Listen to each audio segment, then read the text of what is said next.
नमस्कार दोस्तों, स्वागत है आपका मेरी एक और नई कहानी में। मेरा नाम माला कोठारी है।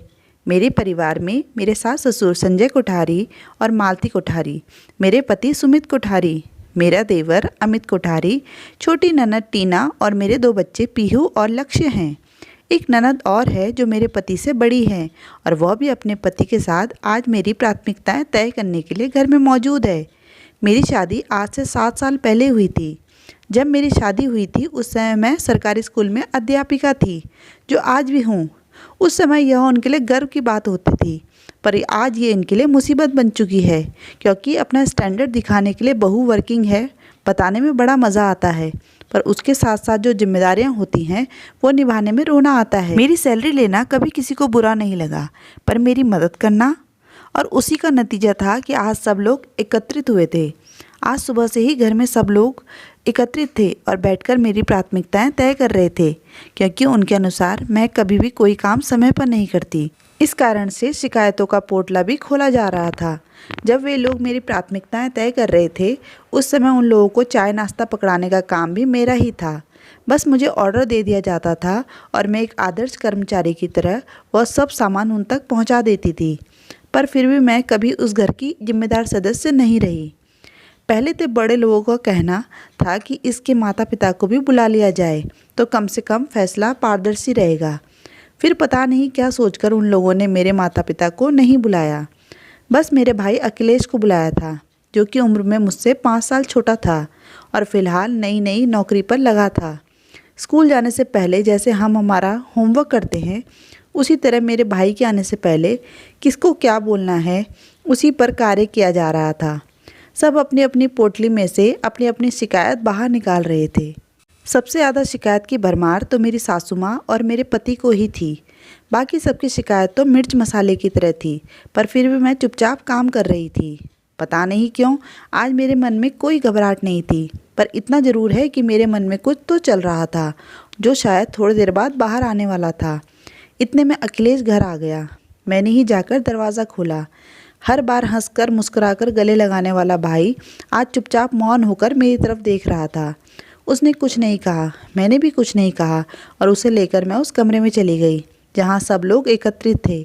कमरे में पहुँचते ही उसने सभी को नमस्ते कहा, पर किसी ने भी उसके नमस्ते का कोई उत्तर नहीं दिया। बस सुमित जी ने उसे बैठने का इशारा कर दिया। उसे वहाँ छोड़कर मैं पानी लेने चली गई। जब रसोई से पानी लेकर आई तो देखा कि सभी लोग अखिलेश को घेर कर बैठे हुए थे। मुझे देखते ही मेरी सासू माँ ने अपनी शिकायत शुरू की। माफ़ करना अखिलेश बेटा, लेकिन तुम्हारी बहन एक जिम्मेदार बहू नहीं है। कल सुबह ही ये मुझे दवाई देना भूल गई, और तो और कई बार इसे याद दिलाना पड़ता है कि ससुर जी की दवा का वक्त हो गया है। कोई काम समय पर नहीं करती, यहाँ तक कि जब इसकी मदद करो तब जाकर यह काम करती है। आजकल कोई हिसाब किताब भी नहीं देती, पता नहीं अपनी सैलरी कहाँ खर्च करती है। हाँ, भाभी तो बिल्कुल कामचोर है। बेचारी मेरी माँ को इस उम्र में भी काम करना पड़ता है। यह कोई उम्र है उनके काम करने की? कल मेरे कमरे की सफाई भी मेरी माँ ने ही की थी, छोटी ननद ने कहा। और तो और जब हम मायके आते हैं तो ये छुट्टी भी नहीं ले सकती। माँ ही हमें खाना निकाल कर परोसती है, यहाँ तक कि विदाई भी हमें हमारी मनमाफिक नहीं देती है। अब की बार बड़ी ननद ने कहा। भाभी तो इतना कुछ बोल जाती है माँ के सामने। अगर मेरी बीवी कल को ऐसा करेगी तो अच्छा सबक सिखाऊंगा उसे। इन्हें तो फिर भी सिर आंखों पर रखा जाता है। अब की बार देवर ने अपनी तरफ से तीर फेंका। देखो अखिलेश, मैं ज़्यादा तो कुछ नहीं कहूँगा, लेकिन घर में यदि सभी को उससे समस्या है तो जाहिर सी बात है कि तुम्हारी बहन में ही कमी है। जो पहले का काम है वो बाद में करती है, जो बाद का काम है वो पहले। यहाँ तक कि आजकल अपनी सैलरी का हिसाब किताब तक नहीं देती। बताओ, यह भी कोई बात हुई? कम से कम पता तो होना चाहिए ना कि यह क्या खर्च कर रही है, कहाँ खर्च कर रही है। अब तुम ही बताओ क्या करना चाहिए। अखिलेश इस बात का जवाब दे ही नहीं पाया और मेरी तरफ देखने लगा। बस उसने इतना ही कहा, दीदी आपकी प्राथमिकता क्या है? उसका सवाल सुनते ही अपने चेहरे पर मुस्कान लाते हुए मैंने कहा, मैं खुद नहीं जानती मेरी प्राथमिकताएं क्या हैं।